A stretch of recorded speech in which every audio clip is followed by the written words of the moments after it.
we have another David that I would like to talk to. Let's see if this one is any better. We've got David calling in from Camel Apples. Camel Apples? Bumpy. Sweet. Yeah, let's do it. Camel Apples. Yeah. Who's a theist who wants to know where we as atheists get our morals from. John, I'm excited to hear what you have to say. I know I have some words as well, but I've been talking quite a bit, and I want to hear more of you because I am a long-winded bitch. David, you're on the line with Forrest and John. How are you doing today? Yeah, I've been listening to the last few callers. I think they're fairly kind of elementary, and I agree with what you're saying about them. So I hope I'm a little bit better. I've called so before.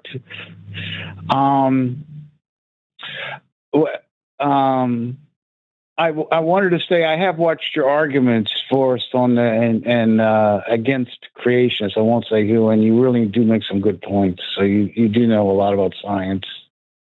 I appreciate that. That really means a lot. And you're very informed. I, as a lot of people, used to be an atheist, of course, and I just wondered. I don't know where. Just in general, like I became a theist because I wanted to have morals, and that's what I look to the Bible for. And I know you've heard that before, but I haven't argued it in a while. I don't believe you. Go on. And well, I won't even go into the fact that people are, we believe people are sinners. And where do you get your definition from what is good and right from, just in general? That's just sort of what I want to discuss. John, you want to kick us off? Oh, yeah, sure. So I feel like those are very subjective in nature. And so like everybody has their own sort of foundation that they build throughout their lifetime in order to make moral determinations, like to determine what is good and what is bad. So like when I say something is good or something is bad, I usually have some kind of like goal in mind, like some kind of end goal for that. And typically, whenever I'm making these kind of moral presumptions or moral conclusions, I have the goal in mind of, being a good person or, positively affecting my family and my community and all this other stuff. So like, there's a lot of different ways in which you can sort of take that. And so I typically follow along the lines of humanism. And so like humanism definitely puts, the welfare of human beings above the supposed needs of deities and all this other stuff. So like, that's typically where I'm going with that. Just as a very general, I guess, sort of starting place would be like a very humanistic view of the world as far as determining what is good and what is bad. Well, that could also, humanism could be, 7 different things to 6 different people. You know what I'm saying? It could be, my humanism is pretty well defined, isn't it? I mean, I feel like there's not 45 types of... Okay, people are naturally out for themselves, right? People, are naturally, want to make a living and, no, I think looking at humans living under capitalism and assuming that it is human nature to be greedy is like looking at humans underwater and saying that it is human nature to drown. I don't think that humans are naturally out for themselves or anything like that. I think that's something that's taught. So you think, say, for example, in this country, the people are brought up to be greedy through capitalism. I've heard that before. And I'm actually, I think that, there's a lot of things obviously wrong with capitalism, when it gets carried away, and it's wrong to be greedy. And, I'm a right winger and all that, but I know that they get a lot of, but what? Of course, I'm opposed to communism too, but I don't even want to get into it. Stalin and Mao, it's obviously what they've, how they under communism, how David, their society is. Yeah, go ahead, David. I promise you do not want to have that conversation with me. I suggest you move past it unless you want to go down that road. Okay. Yeah. Okay. All right. Let's just talk about the law is based on godly, moral things from the Bible. Let's say the founders, this is what they wanted to bring about. What godly moral things from the Bible are we talking about here? All right, let's say the 10 Commandments. Is there anything wrong with them? Okay. Forrest, do you want to talk about the 10 Commandments and how they're moral? All right. Can you read commandment number 10 for me? Yeah, I'll pull it up right now because I don't want to fucking dig for it. Which version? Because there are like 3 different versions of the 10 Commandments in the Bible. Okay, well, yeah, you can pick one. I really don't have one with me right now. I mean, I'll say 10 Commandments. Okay. Well, no, I mean, you're bringing I've got the list here. I probably know 7 of them, but you're right. I don't know all of them. I memorize. Go ahead. It's weird that you're calling this a moral guideline when you don't know where they, what they even are. Exodus 20. Well, I know 7 of them. Is where I'm finding. Yeah, but they're like the whole foundation of your morality is what you're saying here, and that's weird. Also, I'm going to be honest with you. We don't have to go down this road if you don't want to. We can ignore what I'm about to say if you like. It's fine. But like, I don't fucking. No, go ahead. I want to hear that. You get your morality. When you say you get your morality from the Bible, I don't believe you because you're not in jail right now. Okay, so this is the first one that I pulled up. It's from Exodus 20. There is a completely different set of 10 Commandments in chapter 34. But this is the one from chapter 20. Yes, and it's also the same story. They just get it wrong on one or the other. But this is the most commonly accepted one. Number 1 is, thou shalt have no other gods before me. Is that a moral statement or is that an ego statement? Well, see, that's not an egotistical statement from God if he, exists and, is in control of, rules the universe. And, I'm saying. Jealousy, is jealousy and ego like a sin? Is that a problem? Yes. Yes. So that's for human beings. Thou shalt have no other. Right. For thou shalt have no other gods than me. Thou shalt have no other gods than me. Then that's chapter 20 verse 3 is thou shalt have no other gods before me. That is the first commandment.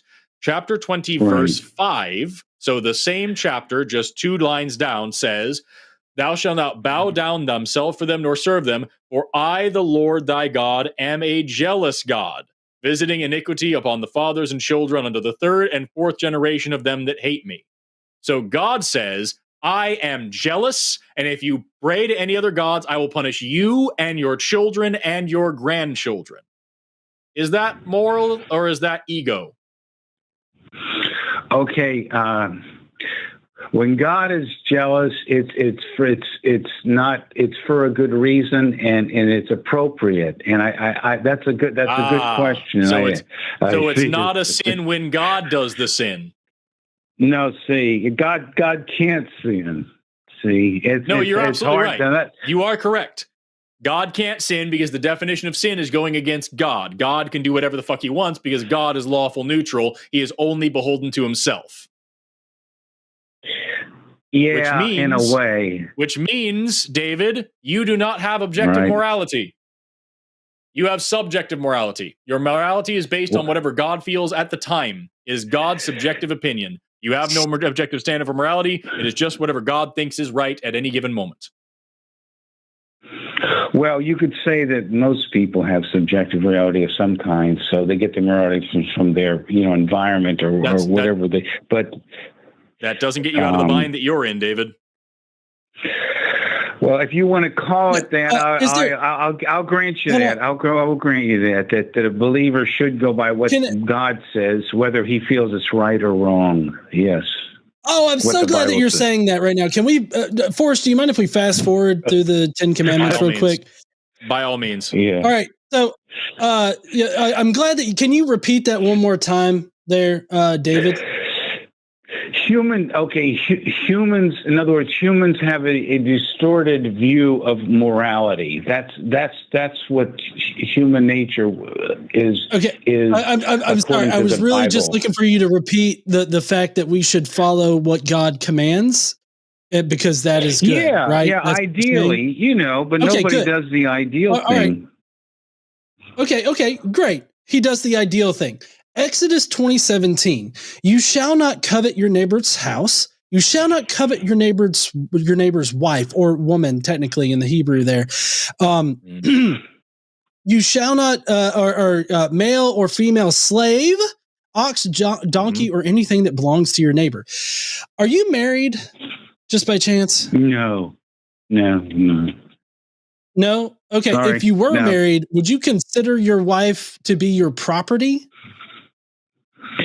No, that was a different time. Okay, you know okay, but you can agree. You can agree in that in Exodus 20:17, it lists women or the wife or the man's woman as his property, right? This is directly from God, mind you. Like this is directly out of his mouth here to Moses.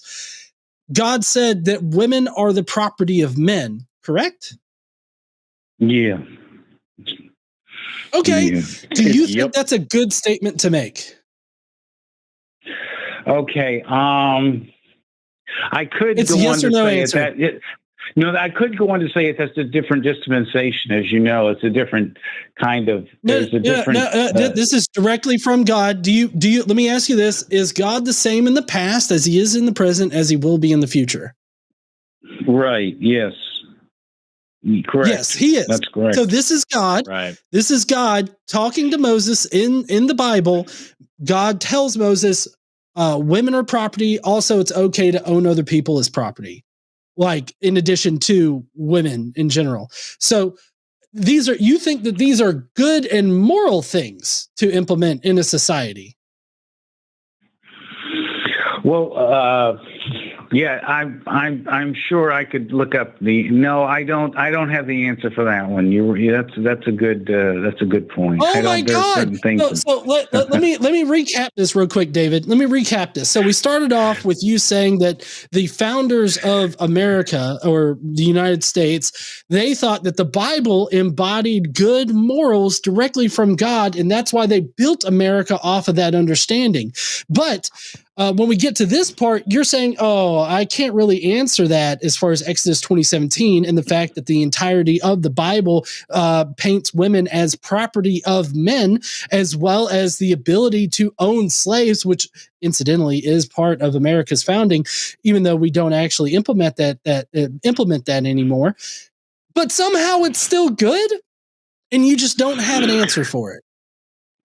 Well, I believe that it was explained in the New Testament that slavery was wrong, and that Where? I can. But you just said God doesn't change. Right, but there were rules. There were slaves back then, obviously, and that was acceptable to society. It was a way of explaining certain how people let's get something straight. Yeah, let's get something straight. It wasn't just actual chattel. Hold on. It wasn't just chattel slavery, like I feel like you're meaning. It was sexual slavery as well as like indentured servitude. There's multiple different types of slavery that are directly endorsed and condoned by God.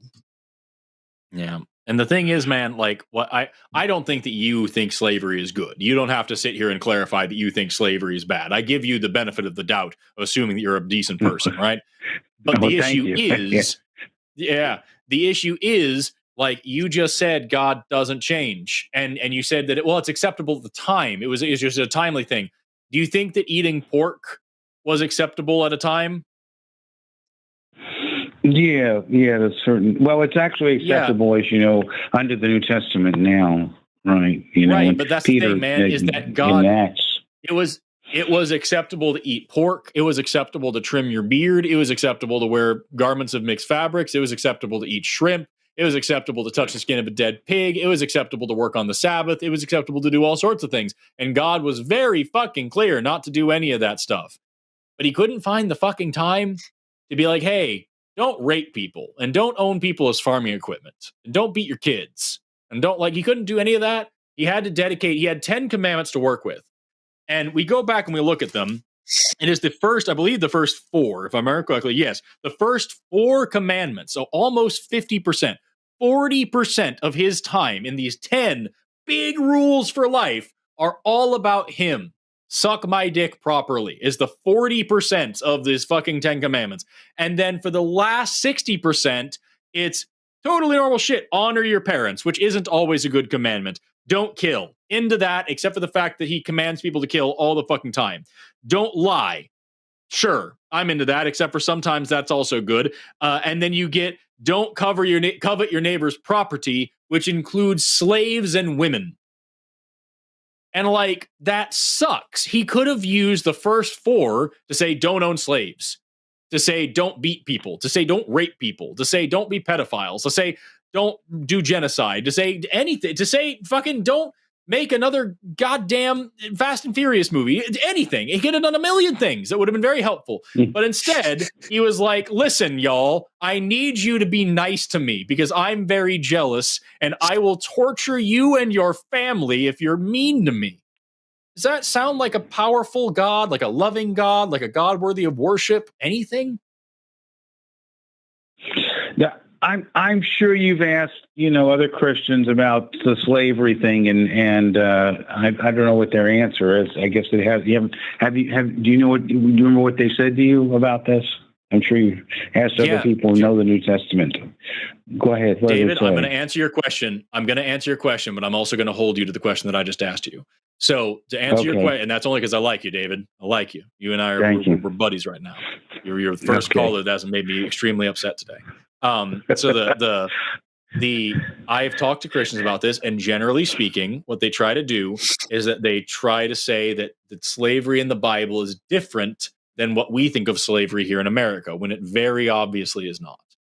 There are different kinds of slavery in the Bible. Some of them are more benign than others, a little bit less violent than others, but there is no such thing as good slavery, David, and I think you can probably agree with that. So there are several different kinds of slavery in the Bible, but none of them are good, and some of them are downright fucking awful, and all of them are ordained by God. So God has these 10 commandments here, different versions of them, but at least the 10 we can agree on. He spends 40% of those 10 commandments saying, be nice to me and don't worship anybody else and say good things about me and make sure not to use my name in vain. And then the last 60% of them is kind of shitty about it and also includes some slave stuff in there too. Back to the question that I asked you, does that sound like a God that's worthy of worship? Okay, I've actually been questioning things like that lately, and it's been bothering me because I know that what you're saying is in the Bible, and there are a lot of injustices in the world. Okay, we all know that. There are a lot of this is man's slavery is wrong when man's inhumanity. And I'm sure you know all about that. Say slavery in this country. I just you want to find a verse. Let's say that God, where he condemns slavery and says, as an example, in the New Testament or in the Old Testament, saying that it's wrong. And I'm telling you, there are verses that are in there. Paul says to Titus to free the slaves, and that no, that's not what he says. Why did even if it was what he said, why didn't Jesus say that? Well, you're supposed to be slaves to him, and that's a different spiritual thing. I know it's different, and that sucks. And then, Christians say that that the abolitionists were Christians, obviously, as were the slave owners. Yes, and yeah. So the same Bible with the same stories in it were used by the slave owners to say the curse of Ham specifically applies to black people and that they are supposed to be the slaves of white people. I've heard that before. Yeah. So here's the thing, David. Like, you said, I asked why Jesus didn't say free the slaves, and you said, well, you're supposed to be slaves. That's not a good enough answer. Why didn't Jesus free the slaves? Why didn't Jesus say, I have come to change the world, and I want you all to love each other and to follow me, and there will be no more slavery? Why did he not say that and instead said, slaves should behave? What were you saying, John? You're raising your hand. Well, sorry. I was just going to say, Jesus literally says, slaves, obey your masters, I believe, is what he says. I'll double check that. Maybe that's Paul too, but I think it wasn't Jesus. I think it was Paul that said that. I could be wrong, but let's double check, because I think Jesus talked about slaves, but I think in Ephesians, Colossians, right. Yeah. Which that's actually Paul. that runs into the thing that I only know that because I said the same thing on the line and some people called me out on it. And so like, I appreciate people correcting me, but like that runs back to David a minute ago. You said that in the New Testament, Paul says that to free the slaves. And he also said, slaves, obey your masters. So Paul's not exactly consistent. And also Paul's not God. Jesus is. So like, why the fuck why did God say have slaves? And then Jesus didn't say don't have slaves. Like if this is supposed to be the guy, man, and 40% of his commandments are all about him and his dick. And then you have him coming down to sacrifice himself to himself, and he can't fucking say humans aren't farming equipment or don't fuck kids. Like, what is that, dude? Well, look, I know what you're saying. You're questioning. You know, I know you. I've questioned God about a lot of things. You know, about what's going on, whether it's moral or not. But the thing about slavery is that, we're like I said, well, you know, the Jews were slaves, right? Obviously, and God. Okay, here's a good example. God made an example from Moses. That's how you're supposed to. I don't want my people to be slaves. He sent. That's what David. Exodus is all about. David, that's an example. Have you read Exodus? You're supposed to. Have you read Exodus? Yeah, it's been a while. Okay, so then you know slaves. That's not true. You know the story. Then God freed the slaves. You know that's Pharaoh. not true. Then, David, you know that's not true. Come on, what's you not know true? That what you just said, dude. God did free the slaves from Pharaoh. Except no, that's actually not true. Moses Pharaoh freed him. the slaves. Pharaoh freed the slaves, but God had to send down his plagues first. With the 10, with the plagues, after he got threatened, he used Moses. No, David, come on, be serious with me. We're bros, remember? We don't lie to each other. God did not threaten him. God actually carried out those plagues. What happened in the book, and you can go check this if you want, is Moses told the Pharaoh to let the slaves go, and Pharaoh said, "Yes, I will." Pharaoh wanted to let the slaves go. And God hardened his heart so that he would not do it. I knew you were going to say that. Yes. And then God didn't just punish the Pharaoh. God punished all of the people of Egypt and their livestock and the wildlife. God turned the rivers to blood. God sent frogs and locusts. God killed all of their cattle. God killed all of their firstborn children. Not for the things that they were doing wrong, but because of what their king was doing wrong after God forced him to do it. God made the Pharaoh keep slaves and then punished the children of Egypt for the Pharaoh's decision to keep slaves. That's not a story about freeing slaves. That's a story about God swinging his nuts around Egypt, dude. You know that's not serious. David, can I ask a question real quick? Yeah. All right. Put yourself in God's shoes in this situation, right? Let's say that you're God and you want to free your people from bondage, from slavery. Is your plan to do that, to one, make it so that the guy that's holding the slaves isn't going to release the slaves just so that you can kill all the firstborn children? Or are you just going to magically make him release the slaves? Which one would you choose? And this is a bit of a false dichotomy because there's a multitude of different possibilities, but I'm just saying, like, of those two, which one would you choose? Okay, obviously this has been discussed before, and it wanted to show the hardness of Pharaoh's heart, that he wouldn't also free the slaves. And God hardened his heart. God, this wasn't like Pharaoh said he wouldn't. This wasn't like a demonstration of how hard. Jesus Christ, David, shut the fuck up. All right, go ahead. Hold on. I'm talking, David.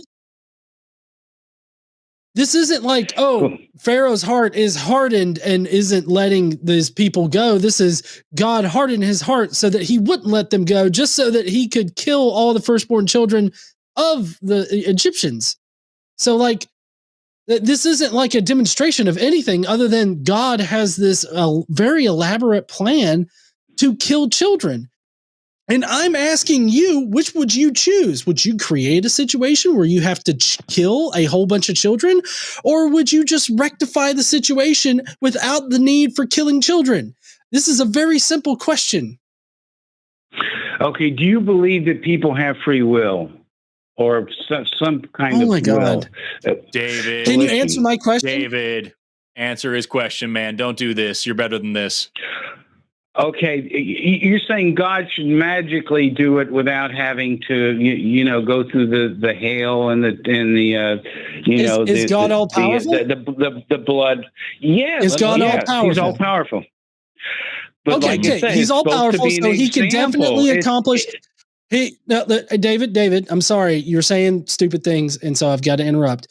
So if God is all powerful and he can accomplish his task without killing a buttload of children, don't you think that a good and righteous God would have accomplished it without the need for killing a whole fuck ton of children? It would seem that way. I get it. You don't want to say yes.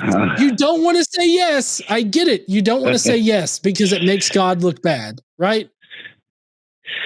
I could see you looking from the outside and to to the stories in some of the Bibles to see, well, why would God allow something or do something like that? I've looked at things like that. So are you saying that there's good justification for killing a fuck ton of children? No, are you saying that there's a good justification? I'm saying we don't know what the answer is. That we don't know. We don't. That's the thing. People. That's what faith is. That's David. Yeah, obviously, David. Here's the thing. Like I just pulled up one example, okay? Because the whole story of the freeing of the Israelite slaves and all these things, like it's wrought with this. But this is in chapter 10, Exodus chapter 10, verse 16. Pharaoh called to Moses and Aaron in haste and said, "I have sinned against the Lord your God and against you. Please forgive, I pray you, my sin at once, in treatment of your God, that he may take away my pain and death." He went to Moses went out from the Pharaoh and entreated with the Lord, and the Lord brought in a wind and blew away all the locusts. Pharaoh apologized and said, "I'm sorry. I've done things wrong. I can't go on. Please, you and your God, please forgive me." The very next line, chapter 20, but the Lord hardened Pharaoh's heart so that he would not let the children of Israel go. And then the next line is Moses, and then Lord told Moses to stretch out his staff and do these things, and Moses stretched out his staff, and the darkness was upon Egypt for 3 days. And it's over and over. Pharaoh says, "I'm sorry. I've sinned against your God. I've sinned against you. Please forgive me. And I want to let these slaves go." And God hardens his heart so that he will not let them go. And then the next day, he punishes the people of Egypt again. And you're going to sit here and say, we can't know the reason. We don't know why God did these things. When in the next, you skip forward past Numbers into Judges. Let me see where Judges is. Yes, Judges just after Joshua. In the book of Judges, the entire fucking book, David, is the Israelites blaspheme, or they do something that God doesn't want them to do, or they complain, they whine, they do whatever. And so God puts them back into slavery. In the book of Judges, read it over and over and over again. God puts the Israelites into slavery, and then the Israelites cry and say, "I'm sorry, we shouldn't have sinned." And so God kills all the people who are enslaving them and sets them free. And then they complain and say, we're miserable. We were better off as slaves. And so God puts them into slavery again. And then they say, we don't want to be slaves. And so God kills the people who are enslaving them. This happens like 5 fucking times in this book. So, like, your God isn't anti-slavery, David. Your God is anti-slavery when he doesn't want to be, when he feels like being anti-slavery. At all other times, God's pro-slavery. Slavery, like all things to your God, is subjective, based on his own opinion and his own attitude, and what side of the bed he woke up in the morning is whether or not he thinks it's acceptable to own human beings as property, to have sex with children, to massacre an entire civilization. It's all just about his mood. And you're going to sit here and say, well, we can't understand the mind of God. Dude, you don't fucking have to. It's a bad thing. This is evil. No matter what, this is an evil thing. And I think you, David, I think you know that. And I think that you are too afraid, and I don't mean that to be mean. I really don't. I think you are too afraid to admit that that's evil because that would be offending the God that you think might be real. No, I know what you're saying, and I have questioned. These are one of the things that in the last few years that I've been questioning. You make some really good points, and I don't. I know that's what you're correct about what the Bible says about the Jewish people and him punishing them, and it doesn't seem fair and it doesn't seem right, and it just. All I can say is just I've asked other people about that, other believers. It says that that just shows the human heart. Is sinful, and that we bring on the punishment to ourselves, and just like they brought on the punishment to themselves. Hold on. That's not good enough. No, it's not. I know it, but I know. So sinful is just offending God's preferences, right? Like that's what sinful means. Mm-hmm. Well, it's breaking the law. In any way. No. Well, it's running breaking a red light God's is sinful. No. Where does it say in the Bible that that's sinful? Well, because you're breaking the laws of the land. Any law of the land. Okay. So what Bible verse? Hold the fuck. Wait a second, okay. David. You have to ask him, but David. You don't believe that. I am giving you the benefit of the doubt and saying you don't, because that is an awful thing to say. Are you seriously going to say that breaking the law of the land all right, is that's not a good sinful? example. You're right. I'd rather go into the raping and slavery thing. Okay, you're right. Not the example. Every part of that sentence is evil. You understand that, right? Saying breaking the law of the land is sinful against God, that's wrong. That would mean an inappropriate definition of sin. Go ahead. That would mean that the people who ran the Underground Railroad and the resistance to the Nazis were sinning. Because they were sinning because they were breaking the law of the land. That's fucked up.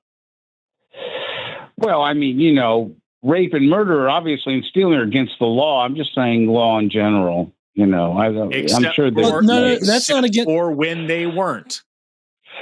Yeah, right. And God didn't consider rape to be against the law. Throughout history through societal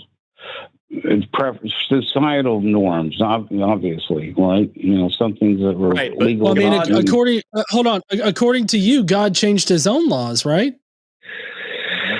It would seem that way. I'll grant you that too. Yes, sometimes it looks like that. So how can God remain the same in the past and in the present and as He will be in the future, but also change at the same time? Is God somehow like time boxed to whatever time period we're talking about? No, I don't have it. That's a good point. I don't have an explanation for that.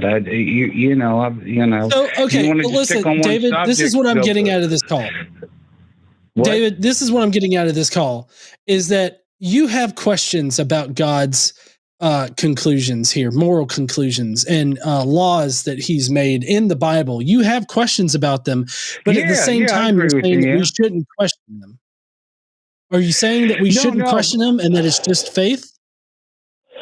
You should question them. You're supposed to question them, and I just don't have the answers for things. Obviously, is basic. Obviously, slavery is wrong, and it's always wrong. Well, I don't have the answer. But you're telling me didn't say that in the New Testament.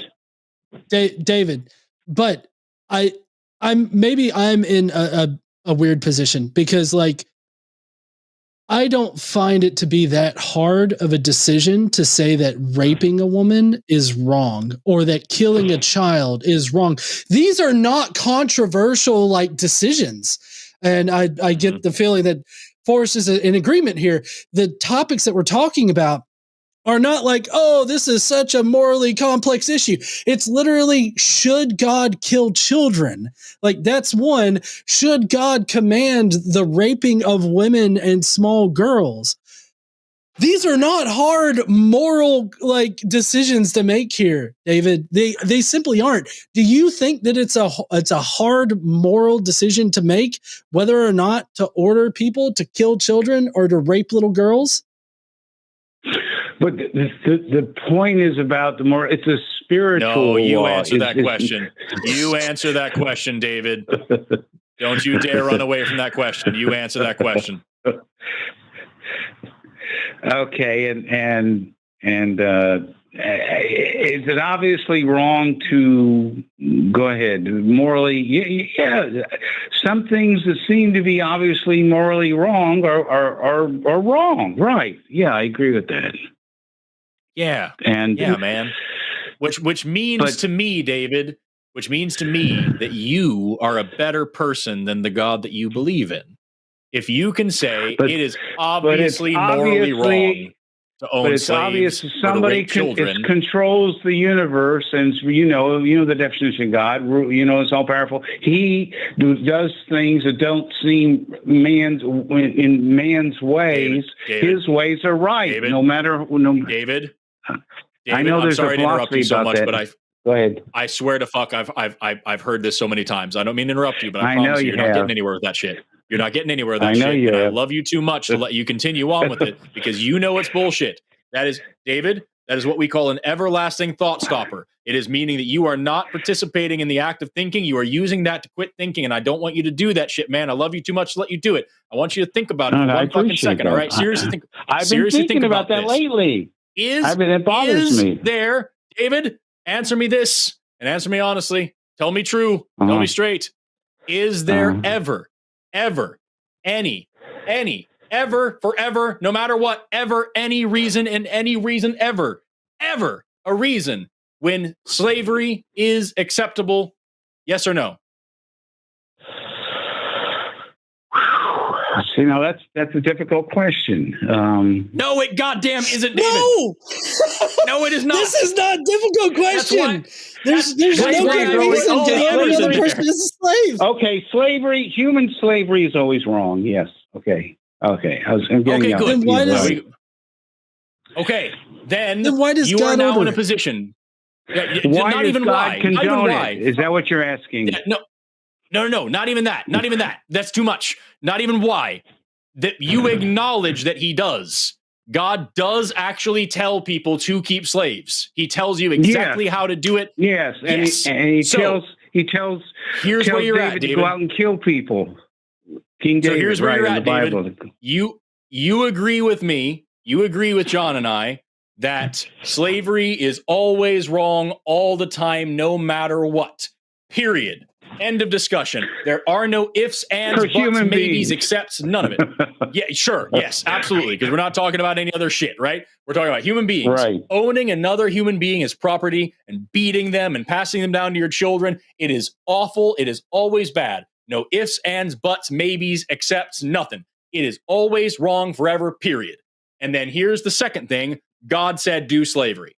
So you are talking about a God, no matter what his purpose is, no matter what divinity he has, no matter how big he is, nothing. Take all of that shit out of your head for a second. I swear to God, it'll be there in a minute. Just put it the fuck down and just be here with me for a minute. You are worshiping a guy that is telling you to do something that you know is wrong all the time, no matter what. What does that tell you? What is it when you hold two contradictory ideas together at once? So you know what I'm saying. Cognitive dissonance.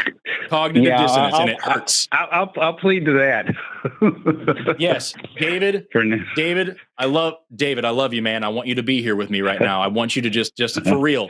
I know this might sound weird, but I think you might know what I'm saying. Just for real, take all this shit that you have been telling yourself for however many years about.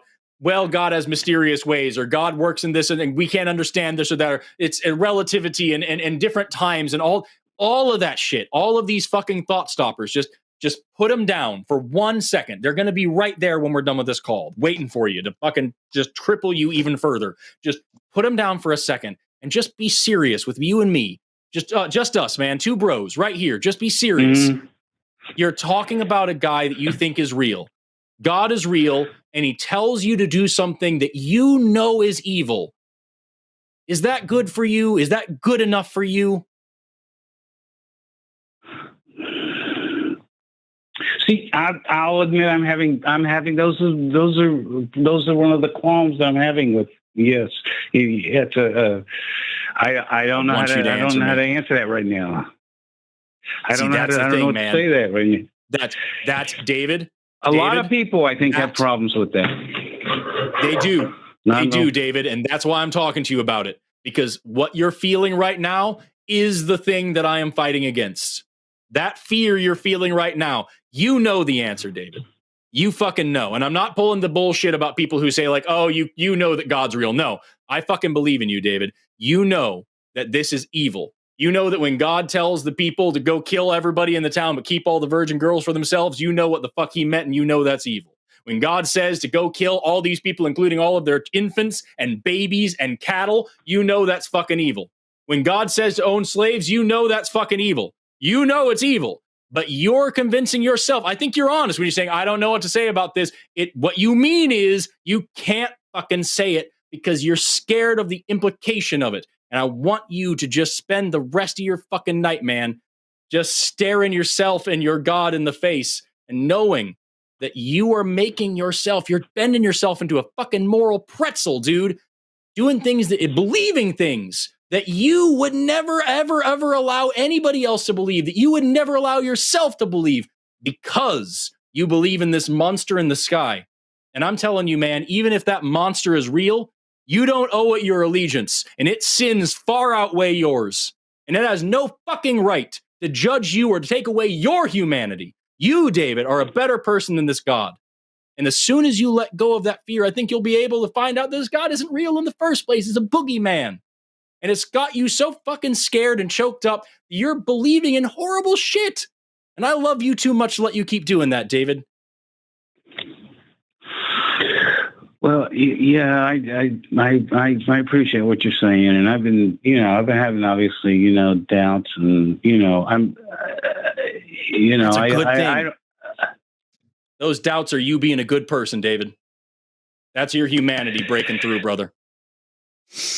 A lot of people say, this is right. Whether if I have faith and that no matter what God says, that I'm gonna he wants me to do this or that. Right? Of course, I mean something's wrong. It's wrong. It doesn't matter who says it. And it's right. It's right, yeah, man. You've got and that applies to God here, too, right? That has to apply to God. And David, you've got a community here. I'm telling you, the people who watch this show, so many of them have been through the shit that you're going through right now and have come out of it on the other side smiling because they're able to own up to the fact that not because they're a bad person, because you were abused, because you were taught this evil shit and told that it was good long enough that you started to believe it yourself, because you gave in to the same doublethink that has convinced billions of people before you and billions of people after you. Because you were abused, David, you've been taught this evil shit and you believe this evil shit, and there's a part of you that knows that it's fucking wrong. And there's a lot of people in this community that have been through that. And I hope you reach out to them. I hope you reach out to Recovering from Religion. I hope you talk to people in the chat. And I hope that you listen to people who have been where you're at right now and have set themselves free. Because I think you deserve to be free, my friend. I really do. I think you're a good person. And I think that you have been twisted into a fucking knot, making apologies for evil shit because you think the person doing the evil shit is beyond criticism. And I'm telling you, man, nobody is beyond criticism. Yeah. Certainly not some God who claims to be all powerful, which means every single thing falls back on him. If this God is truly perfect, there is no room for error. You don't get to make excuses when you claim to be fucking perfect. And you're making excuses for this God because you have to, because he needs you to, because he's nothing without your excuses. And that isn't perfection. That's weakness. That's pathetic. That's what you're worshiping. A weak, sniveling worm of a creature that tells people to hurt and own each other for his own arrogance. And you are bigger than that and better than that and can be free of that. And I hope you reach out to people to help you get there, David, because I think you're a good person. I think you deserve it. Well, I think you're a good person too, Forrest and John. I appreciate, thank you. You talking, and I appreciate you, David. Okay. And I'll, watch your show, like I say, I just, I'm going back and forth on a lot of these things, and it's more difficult than you can imagine. No, it's not, because a lot of us have been there. You're not alone, David. Yeah. You got a big community here, people that want to help you out.